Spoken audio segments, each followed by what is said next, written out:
Welcome to another episode of the Drew Aversa Show. I'm excited to have my guest today, Dr. Todd Dewett. Dr. Todd, how are you, brother? I'm well, sir. How you doing, brother? Doing great. And for those listening, you have probably seen Dr. Dewett on LinkedIn. He is a famous course creator on LinkedIn and offering just amazing things right now. One of the last courses that you pushed out that's trending really, really well is called Embracing Unexpected Change. You know, I made that course long before any of us thought about COVID and its realities. And then, of course, it became a topic a lot of people care about. So what are the key things then for people right now? I mean, you and I were talking a little bit before the show about, human connection, authenticity, just the world that we're living in, right? The evolution of human beings and where do we go, now during this pandemic and after the pandemic. So just love to hear your thoughts, kind of on the authenticity, human connection piece that you're such an expert in. And what can people do right now during this challenging time as leaders?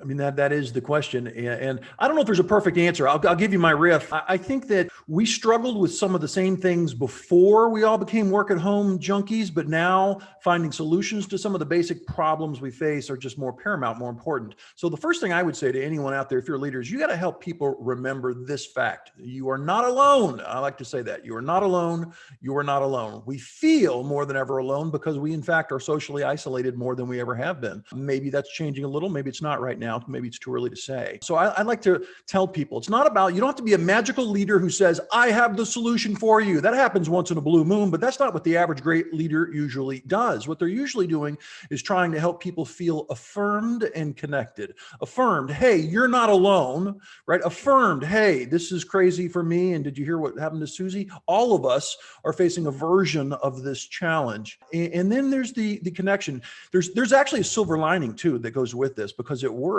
we very often hide behind our identities in understandable, but sometimes problematic ways. So I'm wearing my HR hat, my finance hat, I'm the boss hat or whatever. And what we know, back to authenticity, what we know is that people absolutely positively manage impressions problematically too much, even though it comes from a good place, a desire to be a good professional.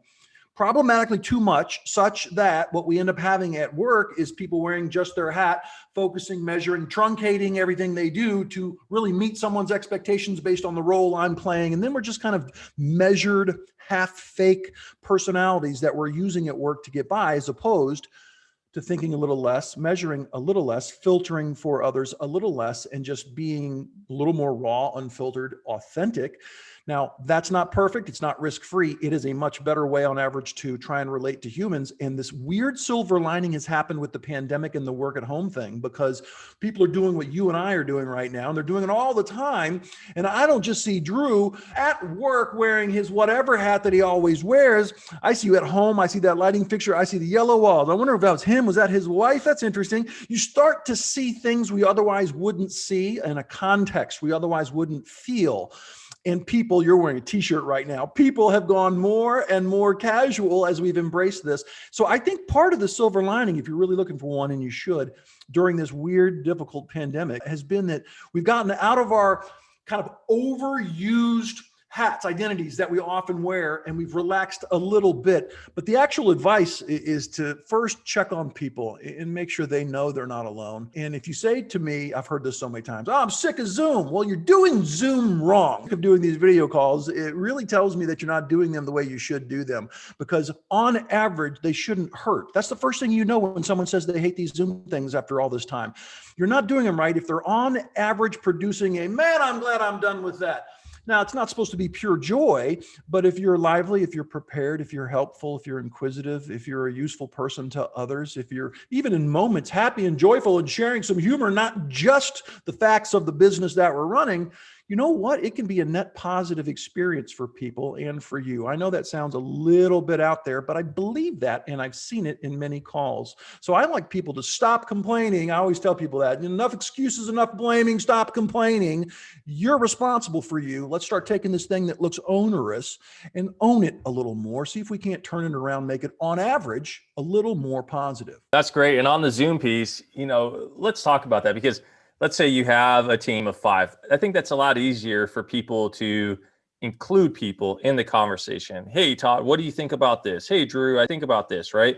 So it's a lot easier as a leader to include people in the conversation, in that leadership conversation. You and I both know there are some leaders, even if they have a team of 5, they're not allowing anybody to have a voice at the table. How do you deal with a more complex organization in a sense? Maybe there are 10 people, 15 people on that Zoom call. And like you're saying, they're like, I don't want to be here. And a lot of it, I think, is, give me your perspective on this too, is I'm not having a seat at the table. I'm not even having a voice in this company. I'm just being told what to do. I'm a smart person. Maybe I'm not the CEO yet, but there's no reason why I can't be the CEO in 5 years or the VP in 5 years. And I have a lot that I want to bring to this meeting. I have a lot that I want to make this company better in these different ways, right? Sure. Because we want to hire passionate people that love the company, they love the brand, they're all about it, and then we don't even let them talk. So what are your thoughts on that? How do you make the meeting better in our online space? Well, I mean, you're absolutely right in your observation. We have too many people who are capable and feel like they're mere recipients of stuff from others instead of participants in something shared. I love to remind people leadership is a team sport. It's not about you dictating, no matter how good and or smart you might be. It is about establishing a dialogue and a cooperative situation where together you get things done you all care about. That's a much better way to look at it. In fact, it's essential. So one of the things I talk about in general for leadership is the need to share the mic.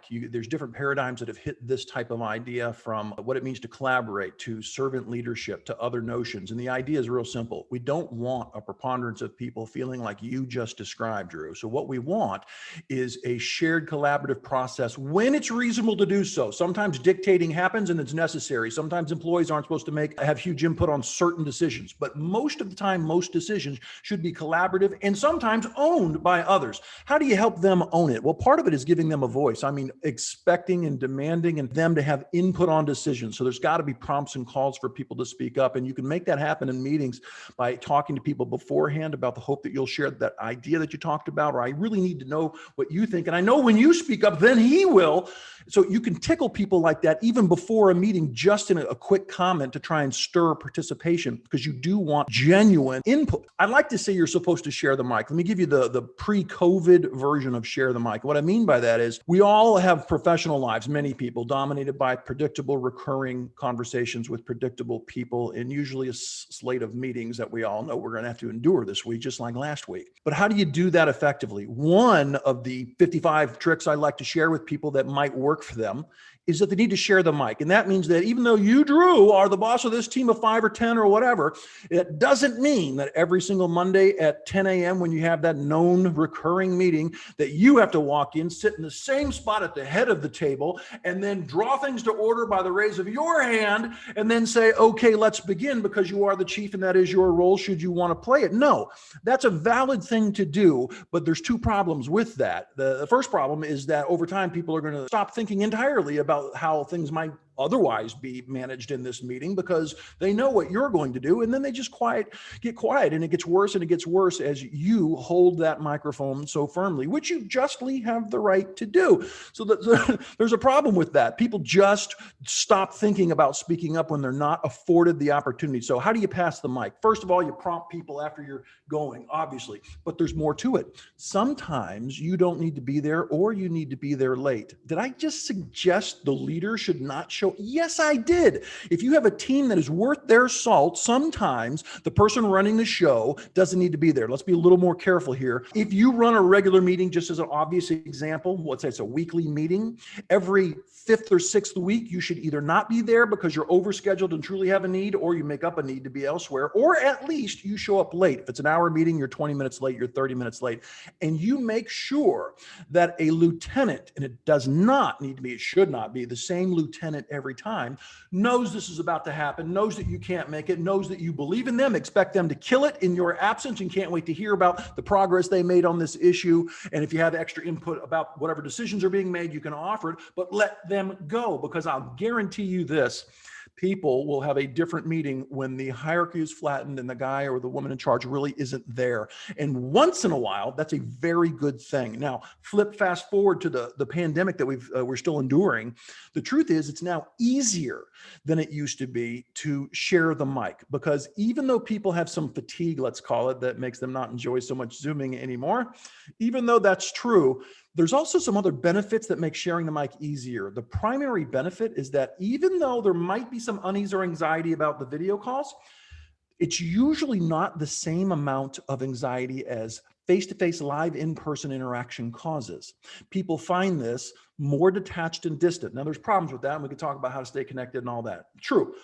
But from a perspective of sharing and collaborating, sharing power and collaborating, this is even easier. Now the idea of saying, you guys, I know we've got something on Tuesday. I'm going to be late. I think I'm going to make it, but I'm going to be late. I don't care. I want the 7 of you to meet. Shirley, you're in charge of that issue. Bob, you're in charge of that issue. Get it done. I can't wait to, I know you can own this if I'm not there. Go for it. I can't wait to find out what happens. Some version of that. Then they're all online and they're not listening to the boss, waiting for the boss, following the same old rules. They are thinking front brain now, thinking about how to do this because it's their responsibility. It's a way of giving them power and letting them, and most people do when you give them power, they feel more ownership over the task. They step up more proactively as compared to when Drew says, thanks for making it to the Tuesday meeting. Let me get this started. And everyone's brain just shuts down. So there is a strange silver lining if you'll use it to this pandemic for sure. Absolutely. Empowerment's awesome. And on that note, let's turn up the heat in the kitchen. That old quote, right? If you can't stand the heat, get out of the kitchen. So everybody's talking about leadership. Everybody's talking about leadership. And then what we see is, you and I work with different companies and everybody's, leadership. You read all the things on Harvard Business Review, leadership's lacking, leadership this and that, right? We've seen through the pandemic, whistleblowers having to come out and tell the truth on different things. Then they lose their jobs. So what really is leadership nowadays? If you can't speak the truth or you can't guide an organization through complex, challenging moments, right?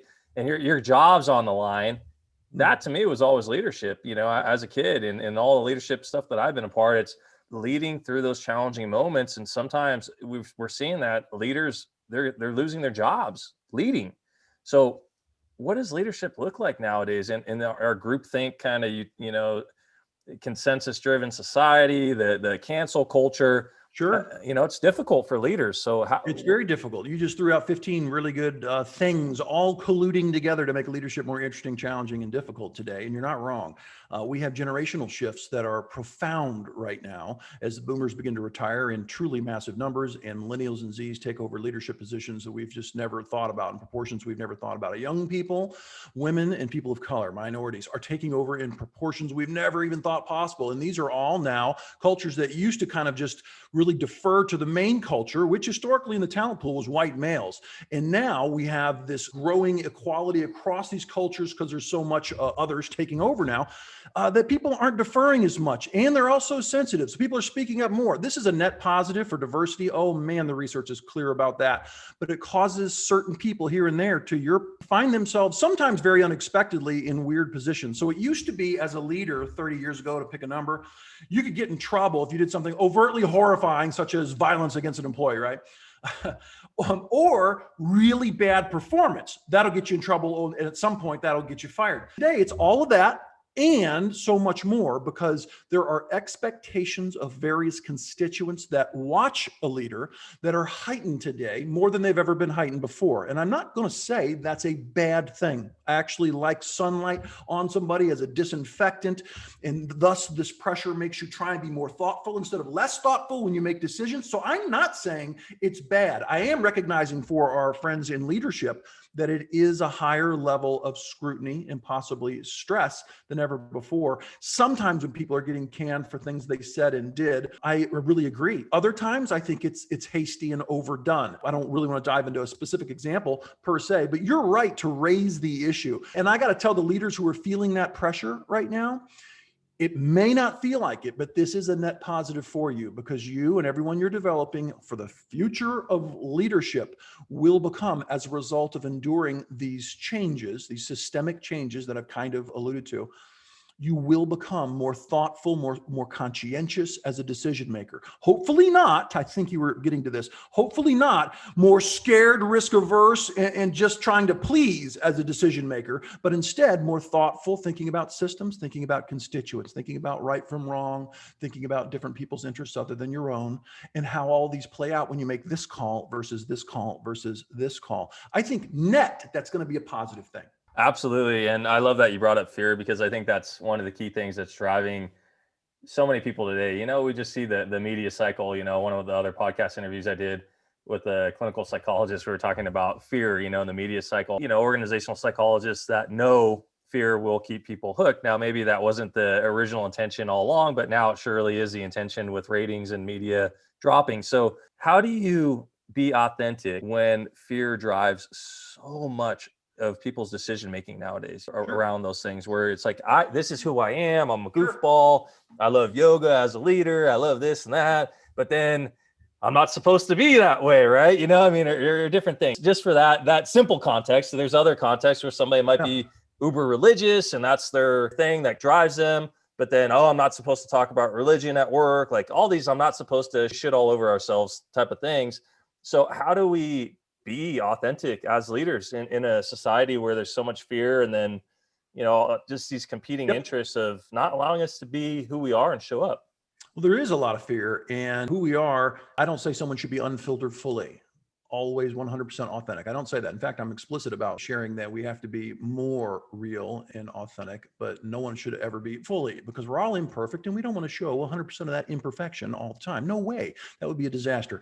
Having said that, no one's going to fully love you all the time. And if you run into you being you, Mr. Yoga, or whatever your weird eccentric take on leadership is, if you run into people who don't like you, that does not mean, according to me, as one voice out there, that does not mean you're supposed to stop being that or really change being that to please the naysayers. Generally speaking, you got to think about this in terms of marketing. I mean this, like when you build a brand, you're trying to attract a certain demographic. You're not trying to attract all people. You're intentionally excluding all people in your efforts. Your personality and your style as a leader is quite similar. You're not trying to please everyone all the time. That's unrealistic and not smart at all. You're supposed to try and be full of integrity, of course, but generally you're supposed to be you and know that who you are is going to be appealing to them, okay to them, and not awesome to them. And you want to live with that and get away with it. Here's the trick to authenticity: because of integrity and strong performance. If you can have integrity, I follow rules, I do well by others. If you can have integrity and perform well, it's amazing how you don't have to be their best friend. You don't have to be a perfect fit for them in terms of how your authentic self matches their authentic self if they value what you're creating at work. Does that make sense? Absolutely. So I like to tell people, you're just not going to please everyone, and you can't be scared of contrast. There's where we are now, and there's this thing people like me talk about with authenticity. Where we are now is plastic everyone, managing impressions, trying to be everything to everyone, and never saying the real thing they want to say, and censoring themselves 6 ways from Sunday, 24/7. That's not good, but that's quite common. Now, this other thing where you really just stop censoring so much and get a little more candid, properly, professionally candid and real. That's not risk-free. It's way better on average, but it's not risk-free. So people ask me this all the time. Hey, Todd, I like the drink you're serving there, bud. What happens if people don't like the authentic me and I scare everyone? Well, you're going to start small. It's the first thing I say. Toe in the water, test it out. You don't show up Friday in a 3-piece suit like you always do, and then Monday you're wearing a Hawaiian shirt and a mohawk or something. You don't want this bizarre contrast. You want toe in the water, make a small change off of your normal baseline in terms of being a little more real to a person or about a topic that you've got to deal with at work.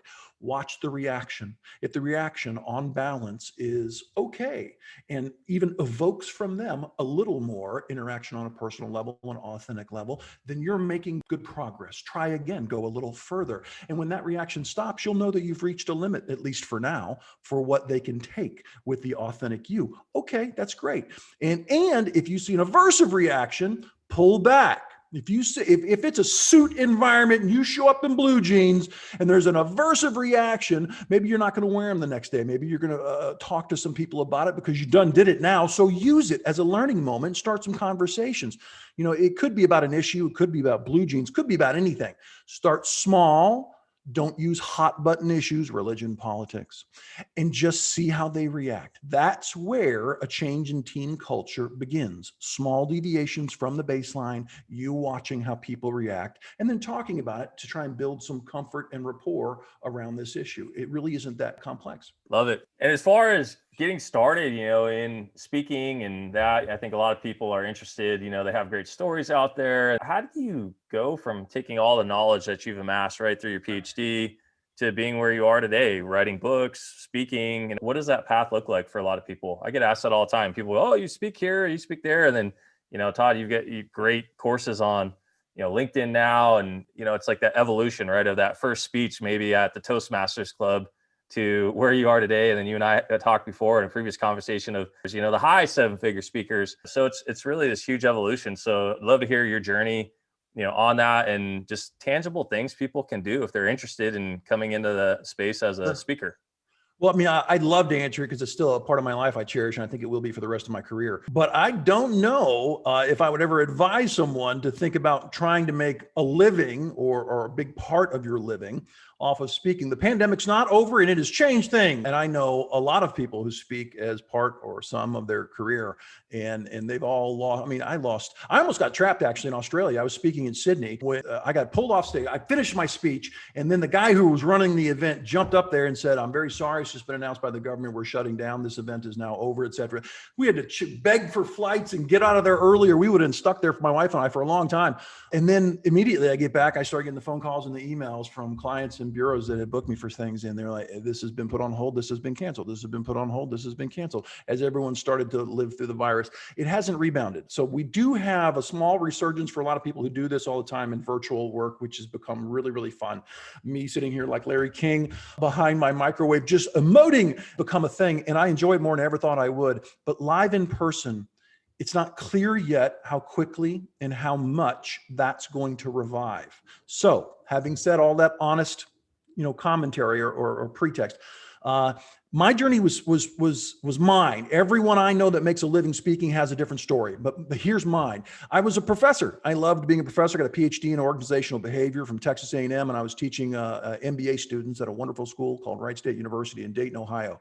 And I did that for 10 years. I was briefly a dean. During that time, weird things happened. I would publish research and go to class to teach, and I fell in love. I knew teaching was so fun. And I started to learn that in the classroom, in the way that our school was structured, MBAs were often at night or weekends. So while class wasn't an hour, it was usually 2 or 4 hours, some big chunk.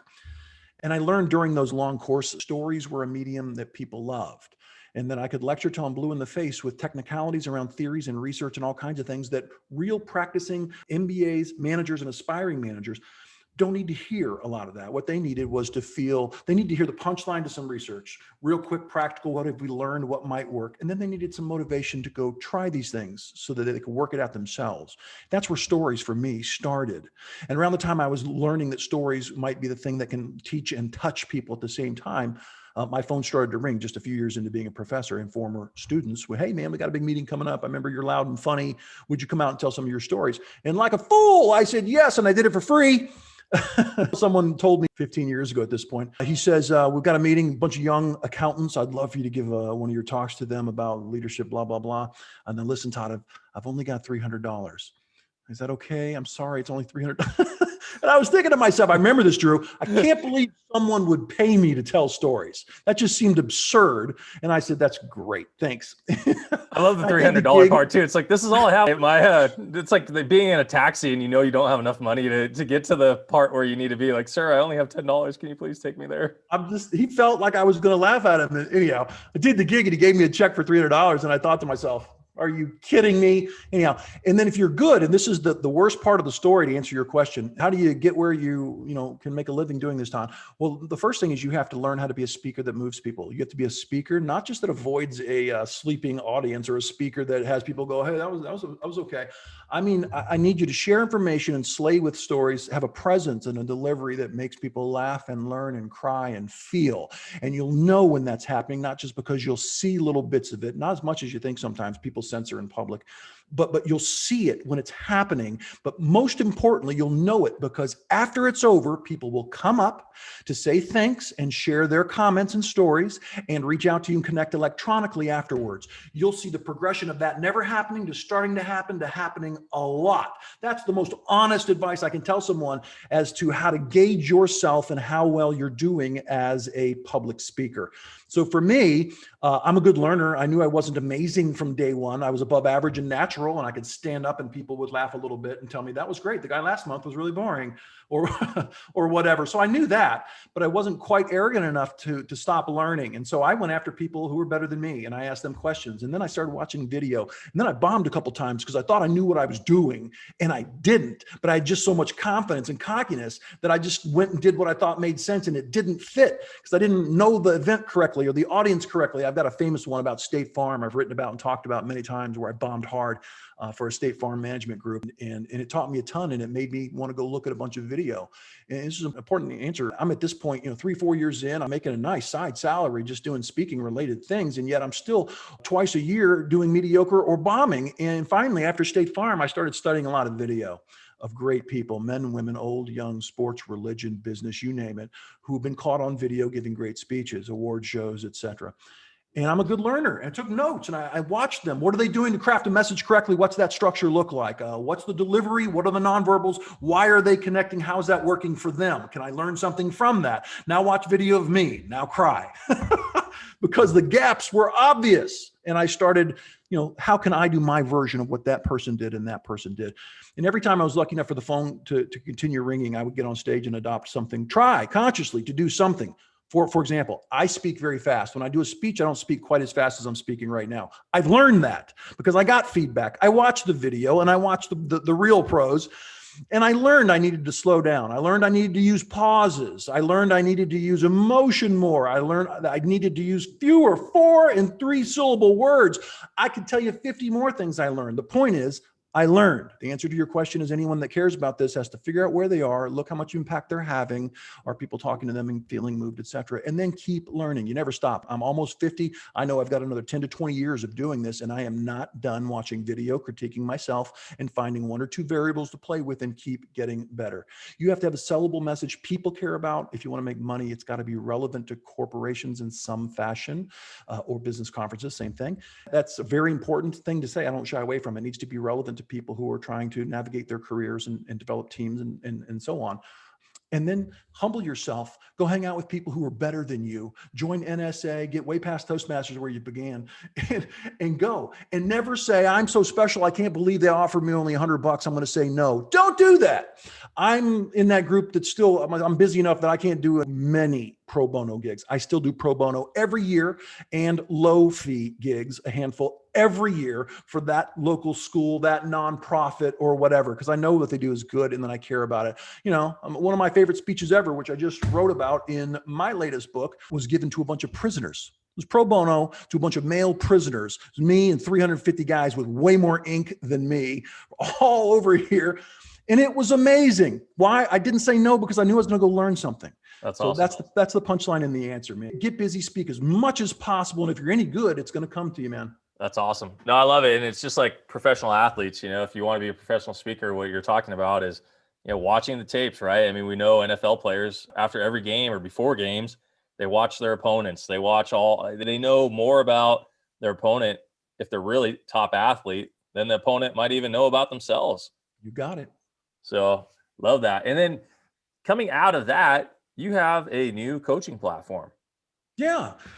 So you mentioned LinkedIn Learning, and they have been such an amazing, somewhat unexpected chapter for me. I got a lot of courses there. Well, the way that system is set up, the users of those courses can reach out to the instructors and ask questions either just through messages on LinkedIn or now through the actual LinkedIn Learning system. They can message the author, and we get notification of that. So I have this built-in ongoing dialogue with gazillions of people.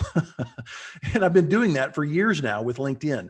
And it's made me, I hope this doesn't sound too bad, I'm a very good coach because I've sat with someone more electronic than in person, but I've done it in person many, many times, and listened to problems and help them craft new thinking about how maybe they will approach it more effectively.